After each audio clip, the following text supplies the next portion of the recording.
Hi, I'm Oscar, a tech enthusiast and a content creator passionate about exploring the latest innovations in technology. As the host of Tech Tribe, I dive into discussions on leadership, technology trends, and digital transformation with industry experts, offering insightful conversations that help viewers stay ahead in the ever-evolving tech landscape. My goal is to make technology accessible and relatable while highlighting the role of leadership in shaping the future of innovation. So welcome to the very first episode of Tech Tribe.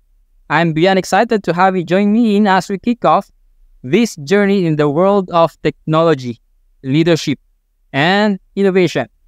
So today's episode dives into a topic that's more relevant than ever: cybercrime and cybersecurity. We'll be exploring the challenges, risks, and strategies to keep ourselves and our digital lives safe, with insights from one of the top experts in the field. Whether you're a tech professional or simply concerned about online safety, this episode is packed with valuable information. Okay? So thank you for being here on this special launch. Let's jump right into it. He is the division chief of the International Cooperation on Cybercrime of Cybercrime Investigation and Coordination Center. Let me introduce you to Sir Robert S. Pagiak. Hi, sir.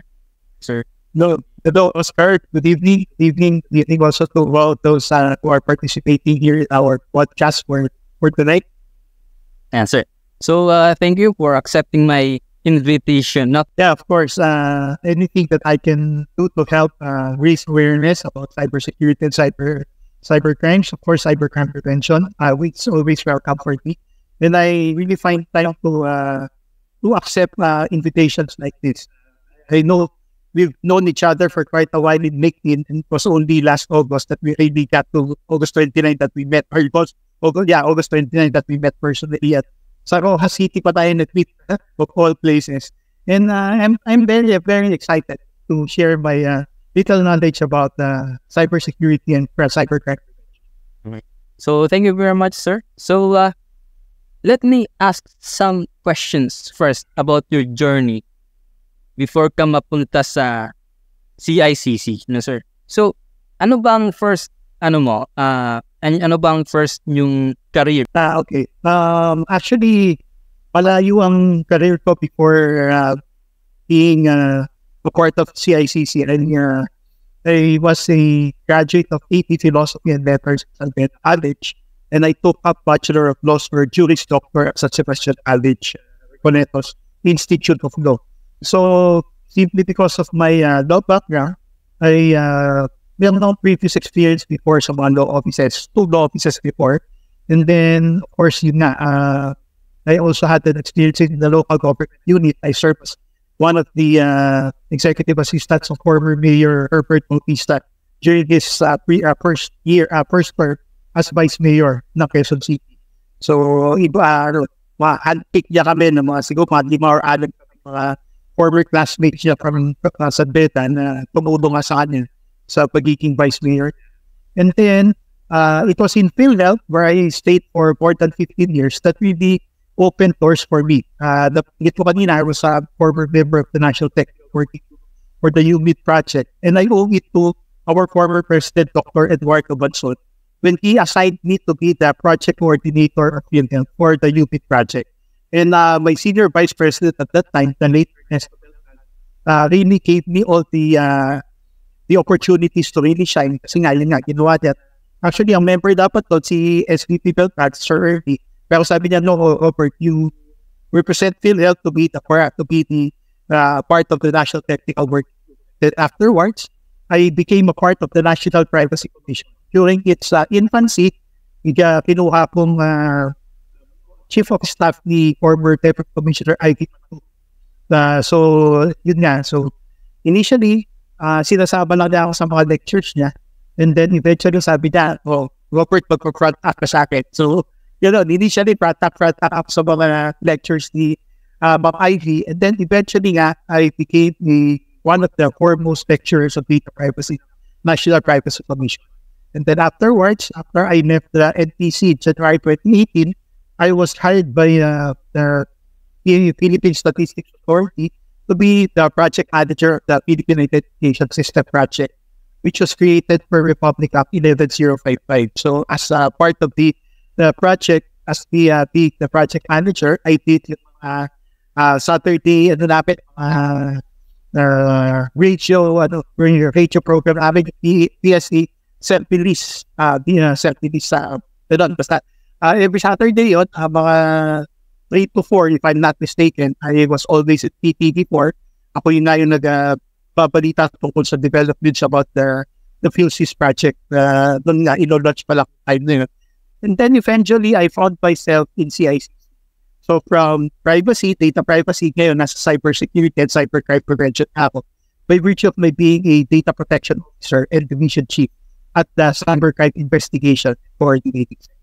So basically, yung journey ko. Ano nangyari, sir, from front up sa NPC, sa Privacy Commission, into PhilSys, into cybercrime. So it's somehow connected yung data privacy and cybercrime, no? So I think that's the career path that you were. Yes. Actually, ang sinasabi ko kulang na lang siguro ako maharap na National Telecommunications Commission. Kasi yung tatlo na yun, mga match 8, yun na ng PICT. Yes, kaya sabi ko, full circle na talaga. But I'm really thankful na yun nga. I found my niche in the industry, the IT industry. Although, admittedly, I'm not ashamed to admit this, Oscar. I'm a non-tech person. I'm a non-technical person, actually. I did not study information technology kasi at that time, panahon talaga namin, wala pa actually talaga IT information technology way back when I was still at college. And I am quite, medyo nakikita niya ako sa kabataan ngayon. I mean, persons like you na talagang medyo na-expose kayo sa IT because you have all the opportunities. Nagkaroon na talaga ng course or subject ng information technology. So I'm really doing a lot of ratings. I'm attending a lot of seminars and conferences about IT, about cybersecurity, about data privacy, just to widen my knowledge on those. Okay, sir. So, how about nang nakwento ko sa inyo, sir, kanino, nung nag-browse ako sa feed ng CICC, meron ako nabasa about deepfake. So, can you tell us about deepfake and how it would affect the incoming election, and how could the CICC fight those deepfakes today? Of course, deepfakes. If we mention deepfakes, ito yung mga instances na talagang hindi na natin ma-identify which is fake from the truth. Diba? Hindi na natin, there's a very, very thin line that separates the deepfakes from the truth. And pagka ito ang medyo nagkaroon ko ng participation, sasabi natin ganun sa upcoming senatorial elections sa atin is coming 2025 and local elections. Baka magkaroon tayo ng pag-split yung mga tao, katulad natin, tayong mga voters, into voting kung sino ba yung talaga natin iboto. Like for example, with deepfake, pwedeng sa medyo hindi naman ganang pagaling na kandidato, pwedeng pagalingin ng mga tao, di ba? Through deepfakes. So, sa amin sa CICC, what we do in trying to counter these deepfakes and other cybercrimes, we're really into a lot of education and awareness training talaga. At a lot of conferences na natin na talaga, they're really asking na, sir, sana magkaroon kayo ng mga educational and information dissemination dito sa. In fact, when I attended yung ClickConnects, yung Luzon ICT Convergence Convergence Conference and Exhibition, which was sponsored by NICT at saka DICT. When I discuss who CICC is or what CICC is, and nagbigay ako ng konting pointers on how to keep ourselves online. Very thankful yung mga participants na ganun daw pala. May mga opportunities daw na pala na pwede nating identify na ito ay deepfake, ito ay scam, ito ay for a form of phishing or smishing, yung mga ganun. At sinabi rin namin na kung maging biktima man kayo ng mga ganun cybercrimes, nandito ang CICC para tutulong. And if you'll allow me, I will just say this, that for cybercrime-related concerns, you could call us our hotline po, yung 1326. So, meron pong hotline po ang CICC, DICT, NPC, at NTC. Roll dito what po yan, dito po 1326. Or, kung ayaw nyo po tumawag at medyo nahihiya po kayo makipag-usap sa ahente po namin, pwede rin po kayo mag-report po sa aming email address at report@cicc.gov.ph. So, yun po yung dalawa sa mga pamamakaan na pwede po kayo mag-report po sa CICC. Of course, you could also visit us personally po sa aming po mga opisina dito po sa Roses Avenue po. Ang address po natin ay number 49 Don Roses Avenue, Barangay Paligsahan, DICT Pagpakat, Quezon City. So thank you po for giving us the contact numbers of the CICC. So for the knowledge of our viewers po, deepfake is matagal na rin siyang meron. No, nag-start siya doon sa TikTok na video ni Tom Cruise, I think, na merong isang nagbi-video lalaki and napalitan yung mukha, napalitan yung boses. So, gano'n nangyari kasi ang nanggaling yung deepfake niya sa mga features around the internet. With the use of AI, ipifix mo lang yung mukha ng editor mo doon. Kung gumagamit po ka ng TikTok sa mga viewers natin, di ba, may mga iba't ibang filters doon. Ginagamit yung mukha ni Daniel Padilla, ng iba't ibang artista. That's somehow kind of deepfake. So, if your data is around the internet, you could be a victim. Especially those mga tumatakbo senatorial candidates or the senatorial local elections. Yung mga digital footprints po ninyo is around the internet. Pwedeng magamit for misinformation, disinformation, and malinformation. So for everyone na medyo public sa kanilang mga digital footprints, sa kanilang personal information internet, medyo konting ingat lang po. Na? So, yeah. So aside from that, aside from deepfake, Sir Robert, what are the other threats na natatanggap or threats in the cyberspace na medyo mainit-init na kailangan nire-resolve palagi ng CICC? Meron ba tayong scams? Ano pinakamaraming threats? Thank you for that. Sa amin pong yung interagency response center namin, that is the response center na sumasagot po sa aming hotline na 1326. The most common na mga cybercrimes na natatanggap po natin yung scams regarding, of course, yung pera po natin. In fact, sa akin personally, at sabi po nag-report sa atin na ito na, just recently, itong last week lang, na 2 or 3 of my friends tumatawag sa atin kasi yun daw Gcash nila na compromise, yun daw kanilang mga hard-earned money nga, yun na nakuha. So, scamming, scamming activities nga, ganyan. So, talagang medyo sinasabi nga namin, medyo mag-ingat talaga tayo if we are being requested for yung mga OTP. Kasi nga, sinasabi nga na ng banko, hindi naman sila hihingi ng OTP. So, pag tayo, isa siguro sa una natin tip yan, pag tayo hihingi ng OTP, hiningan tayo ng ating PIN, yung ating personal identification number. Medyo mag-ingat na po tayo kasi nga po, one banks for that matter, always tell na they will not ask people or their depositors for the OTP, for the one-time password na pinapadala po nila. So kaya pagka may sinabi po sila, nakatanggap kayo ng nanalo kayo sa ganitong raffle, pero para po kayo makuha yung premium ninyo, you should click this link. Wag na wag po tayo mag-click ng link na ganyan. Kasi nga po, ito po ay form of scam din po. Scamming activities din po ito. Sinasabi rin po ito ng mga tax in their advisories na they will not send you links where you need to click po itong mga links na to. Kasi nga, ito po talaga are the pathway for scammers, for fraudsters, for hackers na para po makakaroon ng mga papasok po yung inyong mga personal information. Sabi nga po rin kanina ni Sir Oscar tungkol po sa deepfakes. We recently got to learn yung nagpalabas ng video daw, allegedly, ni President BBM, di ba? Yung parang nagsasaya daw siya sa United States. Only to find out na talagang deepfake pala, ginaya lang yung poses niya, nilagay lang yung mukha niya. So, ganun po talaga sabihin na natin masyado ng magaling po talaga yung mga hackers, mga fraudsters in trying to really mimic yung mga totoong tao na to make it appear na sila po yung gumagawa sa particular. So let's really be careful about providing our personal information para po hindi tayo maging biktima po ng mga cyber. Yun. So, yun pala ang nangyari dun sa alleged VPN. Yun. Yes. So, again, madali lang kasing kumuha ng audio and video ng mga tao ngayon.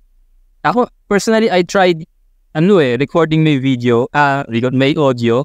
Then, meron lang isang web browser application na paparinig mo yung audio mo doon, i-upload mo yung audio mo doon, then gagayain na mismo ng web browser yung audio eh. So, that typically the basic idea how deepfakes or other way of giving this information sa mga tao. And when it comes to the other threats, no? Sa mga digital footprints, mag-ingat din talaga po tayo. So, how about, sir, your office, no? The ICC, International... ICCT. Yeah. Yeah, division. Yeah. Yeah. Can you tell us something about it? What does it do inside the CICC and how it would help the community? Yeah, the International Cooperation on Cybercrime Division is the division tasked to create mga international relations with other countries na kasama, kumbaga, partner natin into cybercrimes or cybersecurity. In fact, I'm very grateful na ever since I became the division chief of that division, yung International Cooperation on Cybercrime, I've always been kumbaga tinutulungan ako ever since nung aking director, si Ma'am Tupap or Mary Rose Magsaysay, who now serves as our Deputy Executive Director. Talagang medyo nagkasama kami before sa Ovinia during the ITU, International Telecommunications Union conference, where countries will really showcase kung ano na yung mga naging mga achievements natin in the field of IT para maging member tayo ng ITU.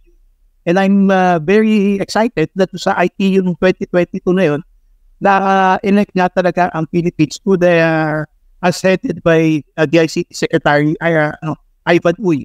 Talaga natin ang DICT at PCCICC, National Telecommunications Commission. Kami talaga yung nag-market ng Philippine, the country of the Philippines para maging member siya. And yun natin member kami. So nagkasama kami doon nito Deputy Commissioner, Deputy Executive Director Mary Rose Magsaysay. So those tapos nagawa ng mga relations with UN, United Nations. Yeah, kami nagre-represent yung division nagre-represent sa mga United Nations sa mga activities, lalo na yung mga pagkakailangan official stand ng country. So kunyari, I'm not saying we're to the discussion of the West Philippine Sea, pero kunyari, part na siya ng into cybercrime na talaga, isa ang CICC na particularly may division sa hinihinga ng inputs as to ano talaga yung mga talking points na gustong gawin ng Philippines as far as international relations. So, yun po yung ginagawa ng division. Okay, so when it comes to West Philippine Sea, medyo layo-layo muna tayo dyan. Nabigyan tayo usapan na yan. Yes. That's the role of ICC or CICC, no? When it comes to international communications, no? So how about, sir, when it comes to leadership, no? You are the division chief of your division. Is there any pressure?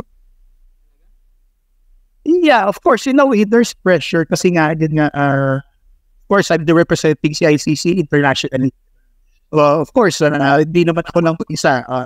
If ever I attend international conferences, either kasama mo yung executive director namin sa Adler Ramos or si Ma'am Mary Rose Magsaysay as the deputy executive directors, or kung sino man yung director, si Director Alvin Navarro, who is the director for the Cybercrime Policy Class and Coordination Office. Yung office na yon, doon po nakapasok yung ICCT, yung International Cooperation Cybercrime Division. May pressure because, of course, people will look at me as the official representative, diba? Not only of CICC, but the Philippine country, the country of Philippines nga. So, kumbaga, ang dami kong dapat na medyo ingatan. Like, for example, pagka-syempre sa meetings namin ng international telecommunications. Yun, just like recently, nag-host ng Manila, Philippines ng Interpol conference. Actually, they called it a technical working group ng mga heads of units ng mga cybercrime countries, different countries into cybercrime or cybersecurity. Yun nga, nag-host nga ang CICC together with the PCTC or the Philippine Center for Transnational Crimes, and we hosted a number of countries na mga delegates nila. In fact, I was the one mandated by our executive director to oversee the arrival and the departure of the delegates. So I was there Sunday to September 15, kasi first wave no delegates dumating ng September 15. I was there as early as mga 1 p.m. kasi yun yung expected na first arrival ng first batch. And then yung uling batch na dumating was 11:30 in the evening. So nakauwi ako sa bahay talaga 1:30 na ng umaga, the following day na. So ganun. So that's part also of establishing international relations. Yun nga. So nakausap ko yung pinaka-head mismo nung Interpol sa kanila, who happens to be Filipino, si Angelo Trias. He was the head of the delegations. So nagkaroon kami ng conference sa New World Makati Hotel September 17, 18, and 19. And then, yun nga, when I was there on September 17, kahit na wala pa ako, halos katulog-tulog to, na 2 days kasi nga, I oversaw the arrival of the delegates. Tuwa-tuwa si Angelo when he saw me, sabi niya, at least you're able to attend this conference. At sabi ko nga, yun nga, I was the one really looking after their welfare sa pagkain nila, dun sa mga technical things na kailangan nila during the conference, mga ganun. So talagang I oversaw that. People might think ginagawa pa ng division chief yan or whatever, pero sabi ko, hindi ko na iniintindihan Ang iniintindi ko is to create a good image for the Philippines, diba? For the Philippines, na ganito tayo mag-alaga ng mga foreign guests natin. And in fact, after the conference, I received a Viber message from Angelo Trias, really thanking me na talagang naging pag-aalaga ko sa kanila sa paghahatid, nung umalis na sila or nung arrival nila, paghahatid sa hotel, sa mga kutsan sila mga nakapilit. So that's really part of what I do to really build our international relations with other countries. Okay. So when it comes to international relations, meron bang time na imbis na harmonious relationship ang mangyari, nagkaroon pa ng conflict? Nangyari na ba yun? Well, personally sa akin, wala pa naman. Pero of course, expected yan. May mga mangyayari talagang ganyan. Pero yun nga, as far as I'm concerned, in my almost 3 years, part of the CICC as the division chief of the ICCT, the International Cooperation Cybercrime Division, I haven't had any experience na sa halit na mag-build ng relations naging hindrance pa yung pagiging division chief ko or yung CICC na participation. Wala pa naman. Na talagang naipapakita ko naman yung good side ng Philippines pagdating sa building international relations with other countries. Okay. So, siguro sa ibang mga offices, baka meron. Yung talagang... Yes. Pero yes, when it comes to CICC, you're truly building a good rapport with other countries, no? So, sir, balik dun sa may report, no? May sinusulit ako dito questions Ano ba ang mga steps? Kasi before, na-experience namin dito sa aming office, meron kasing 3 or 5 employees na nagpunta sa amin, na-scam sila.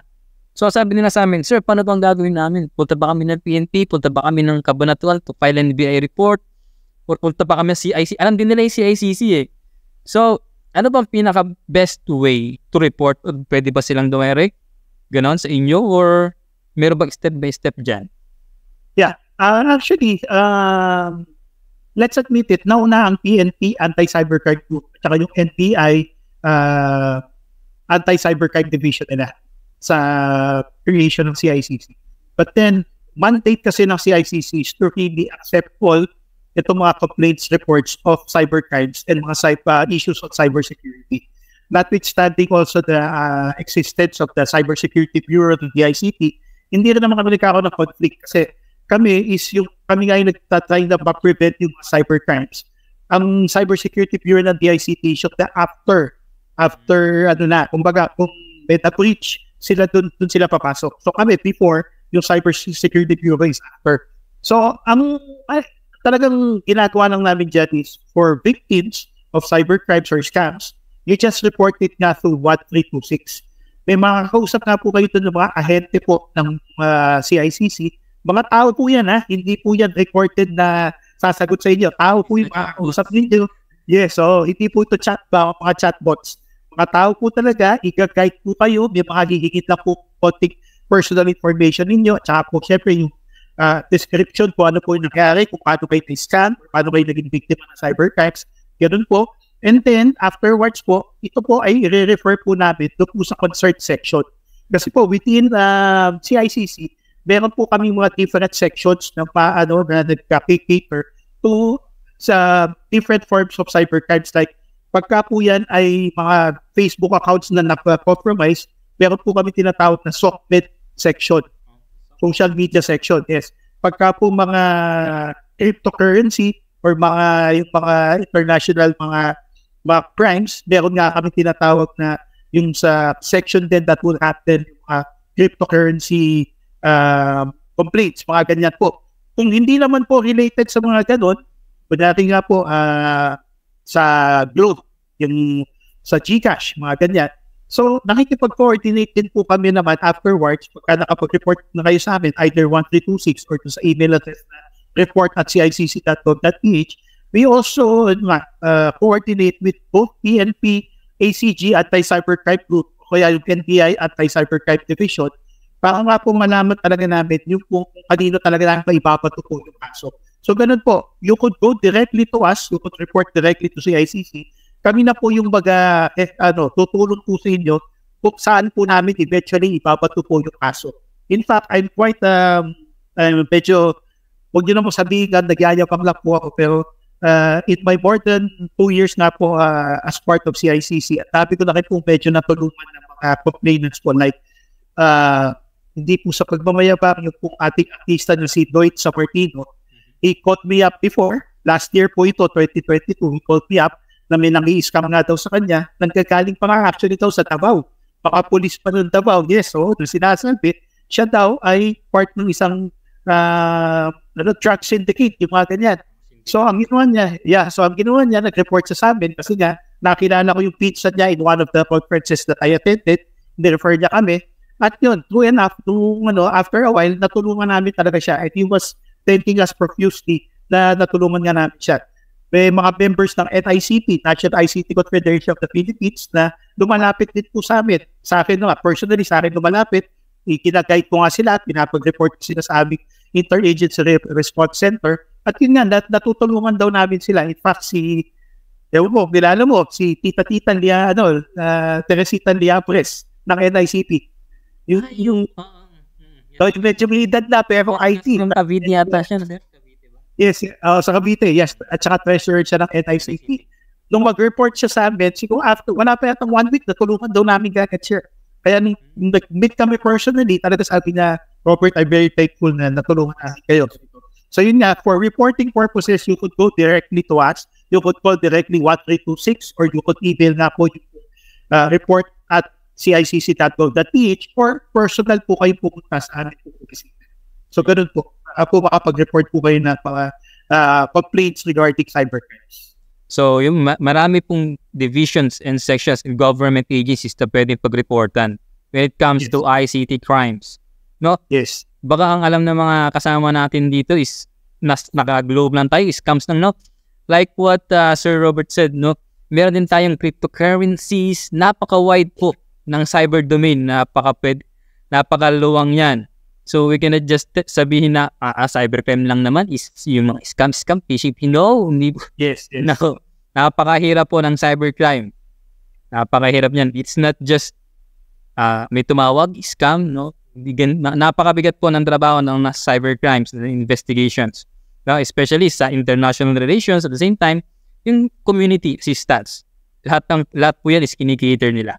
Konting questions na lang. What are the common mistakes na gagawa ng mga tao? Pinaka-basic na dapat nilang iwasan para hindi of course, biktima. yes. Of course, ako personally, ito ginagawa ko. Pag kami tumatawag sa inyo, na number lang siya, at hindi nyo siya kilala, huwag nyo siyang sagutin. Kasi ang thinking ko, ganito, kunyari tumatawag sa akin si Oscar, pero hindi pa naka-register yung number niya. Pag hindi ko yung sinagot at ka-importante yung tawag, magte-text si Oscar sa akin, sasabihin sa akin ni Oscar, Sir Robert, this is Oscar Oganisa from from Nueva Ecija. Can I call? Kasi ako ganun din ang ginagawa ko. Kung tatawag ko kay Oscar, hindi naka-register yung number ko, hindi niya sinagot, magte-text ako. Just to show, papakilala, para may pakita na mahalaga yung tawag na yun, di ba?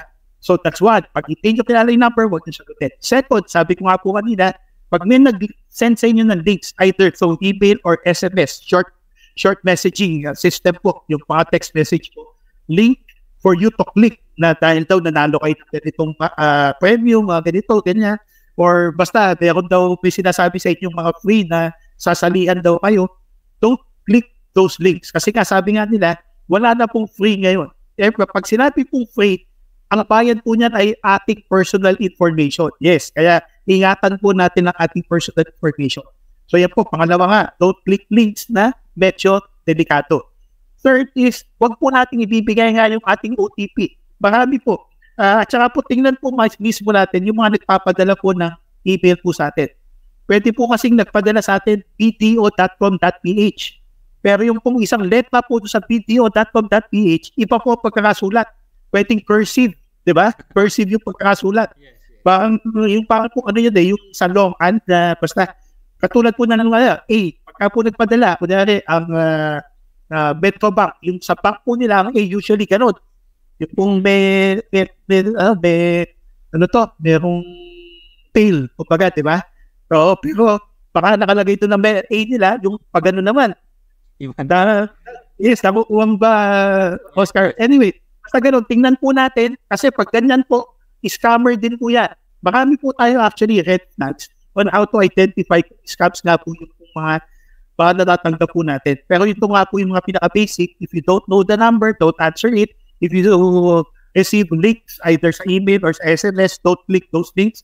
Tapos pag hiningat po sa atin, OTP, don't provide our OTP because banks and other financial institutions will not require us to divulge our OTP. At tingnan nga rin po natin yung mga centers. Like, ako po personally, I get to receive emails allegedly from bdo.com.ph, pero biglang yung pag tinignan ko po yung pinanggalingan, sa India nang galing. Yun, yung email. So sabi ko, bdo.com.ph tapos India.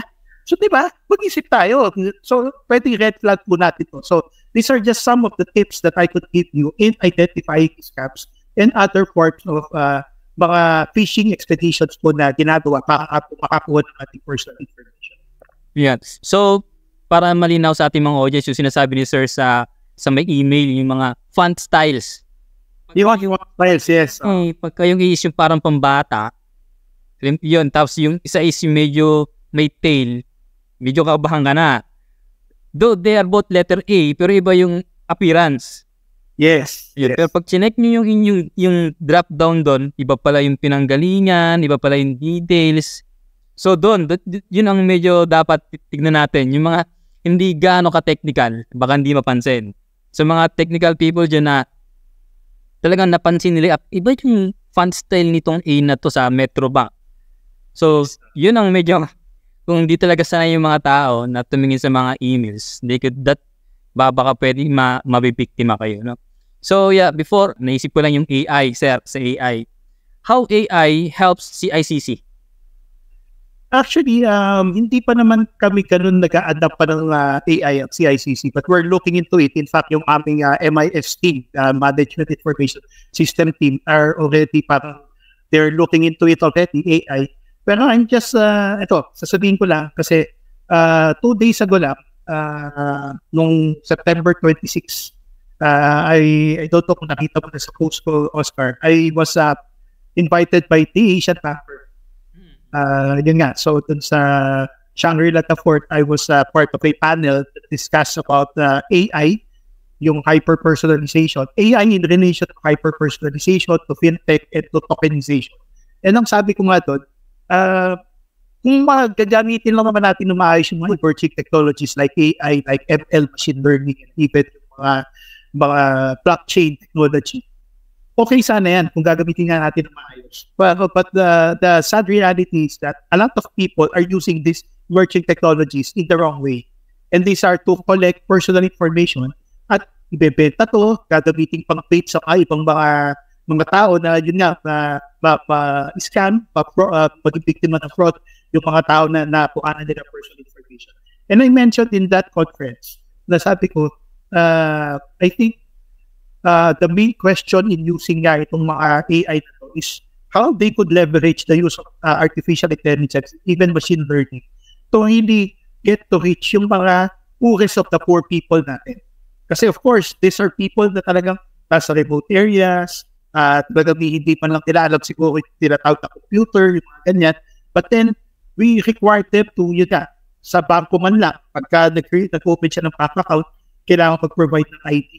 Pero ni isang ID, mawawala itong mga tao to. So, doon pwedeng makatulong yung AI, di ba? Yung artificial intelligence, makilala sila na pag nakuhanan sila ng picture, yun, si Robert Paglia pala to, or si Oscar Oganisa pala to, yung mga ganyan.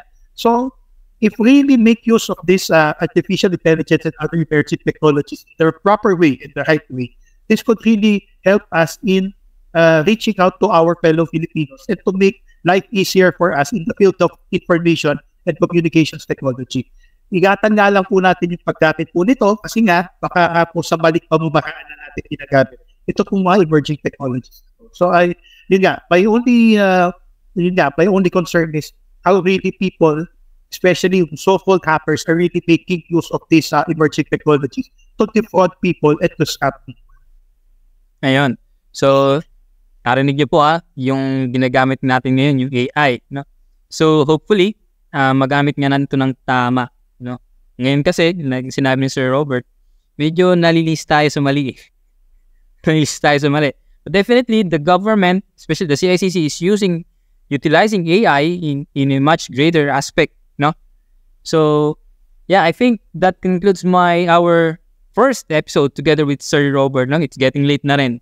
So, thank you very much, Sir Robert, for that wonderful discussion. Hoping someday that hindi lang kayo makasama ko, baka si Colonel makasama natin, di ba? Kasama rin tatlo.